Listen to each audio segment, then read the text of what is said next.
Woke up today with your name resting quietly in my heart. Not loud, not desperate, just present, like a truth that doesn't need to prove itself. You see, some mornings don't start with ambition or noise, they start with awareness, with the understanding that love, purpose, and strength aren't found by chasing the world, but by standing still long enough to remember who you are and who matters to you. In a world that rushes, that demands, that constantly asks you to become more, I want to talk today about choosing depth over speed, meaning over applause, and quiet commitment over empty success, because real motivation isn't about conquering everything outside of you. It's about waking up grounded, humble, and strong, carrying the right name in your heart and the right values in your soul. I woke up today with your name resting quietly in my heart, not like a song on repeat, not like a thought demanding attention, but like breath, natural, unannounced, certain. Some things don't need volume to be powerful. They just need space. And when something truly belongs to you, it doesn't arrive with chaos, it arrives with calm. That's how you know it's real.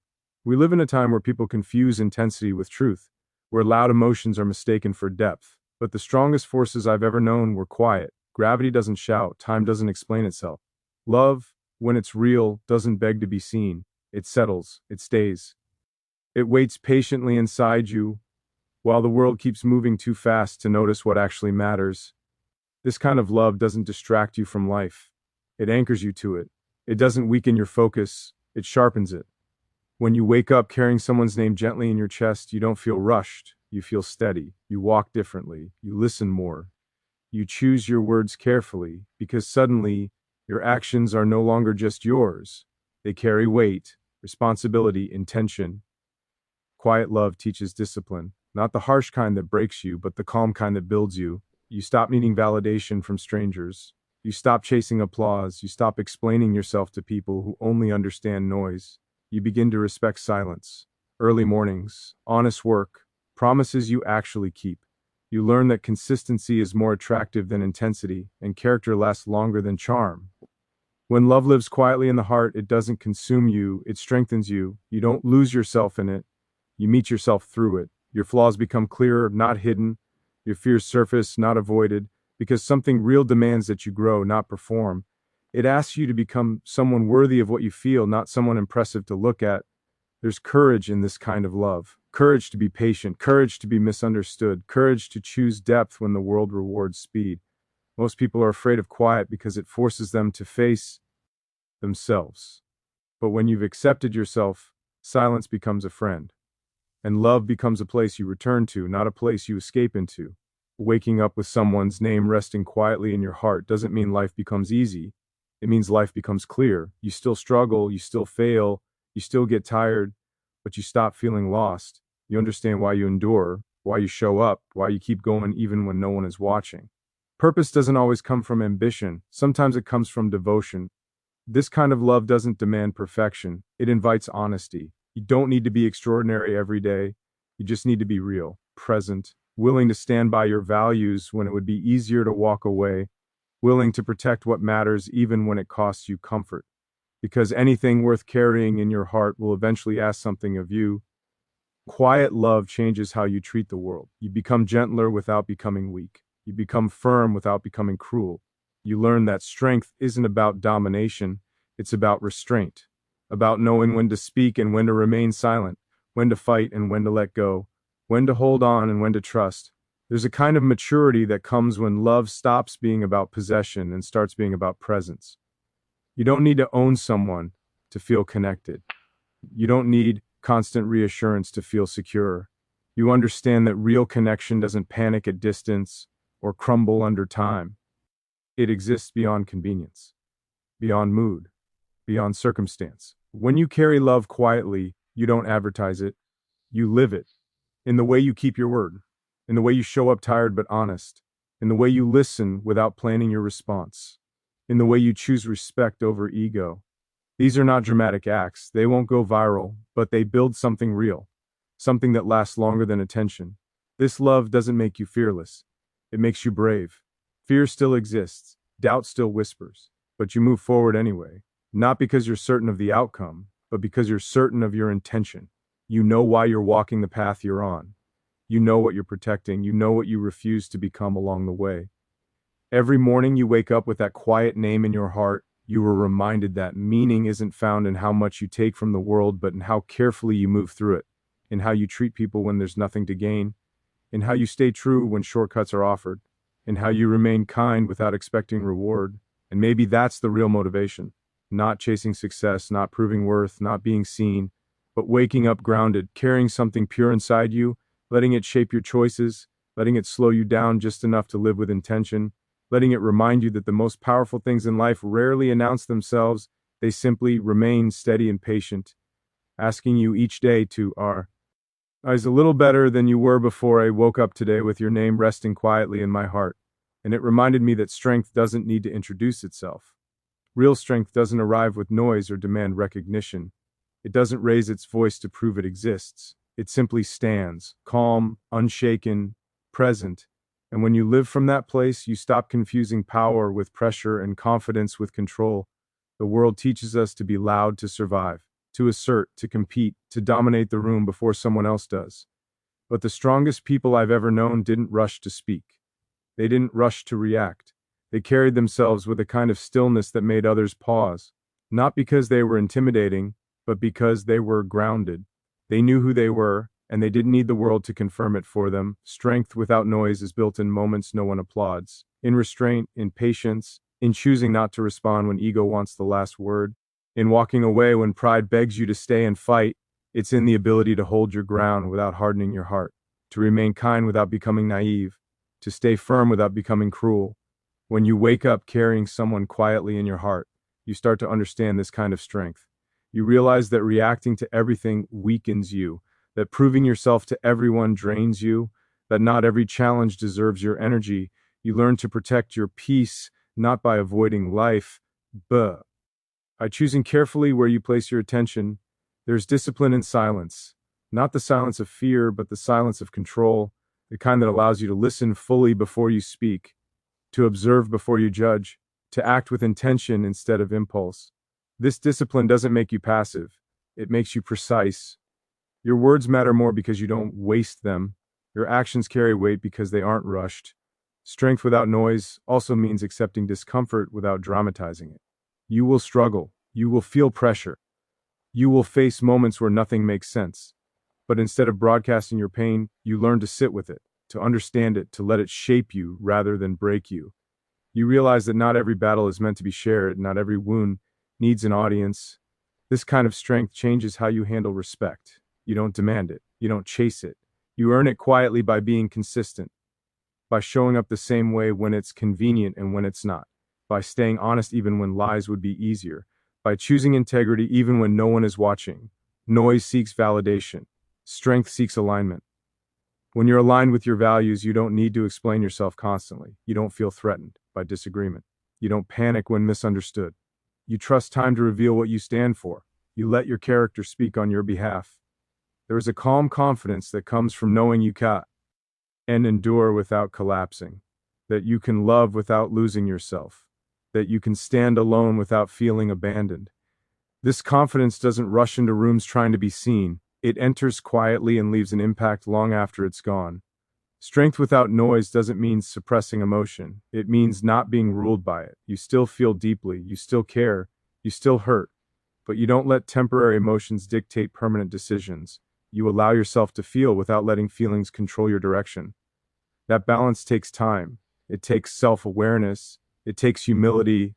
When life tests you, and it will, this strength shows itself not in how loudly you fight back, but in how steadily you move forward, in your ability to keep going without bitterness, to remain open without becoming reckless, to protect what matters without destroying yourself in the process. There's a certain peace that comes with this kind of strength. Not because life becomes easy, but because you stop resisting who you are. You accept that you don't need to be everything to everyone. You don't need to win every argument. You don't need to prove your worth daily. You know it. You live it. And every morning you wake up grounded, carrying that quiet presence in your heart. You're reminded that real power is calm. Real confidence is gentle. Real strength doesn't shout to be heard. It simply exists, steady and unmovable, shaping your choices, your reactions, and the way you walk through the world without asking for permission. I woke up today with your name resting quietly in my heart, and it reminded me that love isn't about holding on tightly. It's about being here, fully, without gripping, without fear. Presence is often mistaken for closeness, but they're not the same. You can be close to someone and still be absent. You can own every detail of their life and still miss who they really are. Presence is different. Presence is attention, it's awareness. It's choosing to show up as you are, not as who you're pretending to be. We're taught early on to measure love by possession, by labels, by access, by control. We ask questions like, "Are you mine?" instead of asking, "Am I here?" And that confusion creates distance. Because the more you try to possess, the less you actually see. The more you cling, the less you listen. The more you fear losing, the less you appreciate what's already in front of you. Presence doesn't demand reassurance. It offers steadiness. When you're present, you don't need constant proof that you matter. You already feel connected. You're not distracted by comparisons or threatened by silence. You understand that connection doesn't disappear just because words pause. You trust the space between moments. You respect it. Being present means putting your ego down long enough to actually hear someone. Not waiting for your turn to speak. Not shaping your response while they're still talking. Just listening. Without defense. Without agenda. That kind of listening is rare. And when someone feels it, they feel safe. Not owned. Not judged. Seen. Presence requires courage. Because to be present, you have to let go of control. You have to stop rehearsing outcomes. Stop trying to manage how things unfold. You accept that you can't freeze time or trap moments. You can only meet them honestly as they arrive. That honesty can feel uncomfortable. It removes the illusion of certainty, but it replaces it with something stronger. Truth. When love is about presence, you don't panic at change. You understand that people evolve, that seasons shift, that growth sometimes creates distance before it creates depth. You don't try to lock someone into who they used to be. You allow them to become who they are becoming. And you choose each day whether to walk alongside them with awareness or fall behind clinging to memory. Possession focuses on what you might lose. Presence focuses on what you're sharing. One is rooted in fear, the other in respect. Fear tightens, respect opens, and only openness allows real connection to breathe. When you're present, you don't need to monitor. You don't need to check. You don't need to test loyalty. You trust the foundation you're building moment by moment. You understand that trust isn't a rule you enforce. It's a relationship you nurture. Presence also means showing up imperfect, not polished, not prepared with the right answers, just real. Tired sometimes, quiet sometimes, unsure sometimes, and allowing the other person the same freedom, no performance, no pressure, just shared humanity. In a world obsessed with ownership, presence is an act of rebellion. It says, I don't need to trap this moment to value it. It says, I don't need guarantees to care deeply. It says, I'm here now, and that's enough. When you wake up carrying someone quietly in your heart, you realize that love doesn't ask to be held tightly. It asks to be honored attentively, to be met without distraction, to be lived without fear. And in that presence, something rare happens. Connection stops being fragile. It becomes grounded, steady, alive. I woke up today with your name resting quietly in my heart, and it reminded me that meaning isn't something you stumble upon by accident. It's something you choose every morning in small, ordinary decisions that don't look heroic from the outside. Meaning doesn't arrive all at once. It builds slowly, shaped by what you're willing to commit to when no one is watching. Most people wait for motivation to appear before they act. They wait to feel inspired, confident, ready. But meaning doesn't wait for your mood. It responds to consistency, to showing up even when the feeling isn't there, especially when the feeling isn't there. Because purpose isn't proven on your best days. It's revealed on the days you'd rather disappear but decide not to. Choosing meaning means understanding that not everything that feels good is good for you, and not everything that's difficult is a mistake. It means trading short-term comfort for long-term integrity. It means saying no to things that promise excitement but cost you peace. It means saying yes to responsibilities that don't thrill you but quietly build your character. When you wake up grounded, carrying something real inside you, your priorities shift. You stop asking what will impress people. You start asking what will last. You stop chasing outcomes and start honoring processes. You realize that the quality of your life is shaped less by what happens to you and more by how deliberately you respond to it. Meaning lives in restraint. in choosing not to become bitter when life disappoints you, in refusing to let pain turn you careless or cruel, in deciding that your values don't change just because circumstances do. Anyone can be decent when life is easy, meaning is forged when it isn't. This choice has weight. It asks you to slow down in a world addicted to speed, to think deeply in a culture that rewards reactions, to stay honest in environments where shortcuts are celebrated. It's not glamorous. It doesn't always feel rewarding, but it keeps you aligned. And alignment creates a kind of quiet confidence nothing external can give you. Choosing meaning every morning also means accepting that some days will feel empty, directionless, heavy, and still deciding to act with intention. Still deciding to be kind, still deciding to do your work well. Not because it feels good, but because it reflects who you are. You begin to understand that fulfillment isn't about constant happiness. It's about coherence, about your actions matching your values, about your inner world and outer life moving in the same direction. When they don't, you feel restless. When they do, even struggle feels purposeful. Meaning doesn't eliminate suffering. It gives it context. It gives pain a place instead of letting it consume everything. You stop asking, why is this happening to me?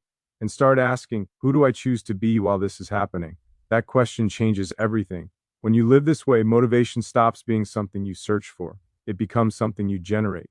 Not from excitement, but from commitment. From the quiet decision to live deliberately, even when no one is clapping, even when progress is slow, even when results are uncertain. Each morning becomes a reset, a chance to recommit, to move a little closer to the person you respect, to act in ways that don't betray your values, to choose meaning not because it's easy, but because it's honest, because it keeps you grounded, because it gives weight to your days and direction to your effort. And waking up with that quiet presence in your heart becomes a reminder that purpose isn't found in grand moments, but in daily choices made with care, discipline, and intention.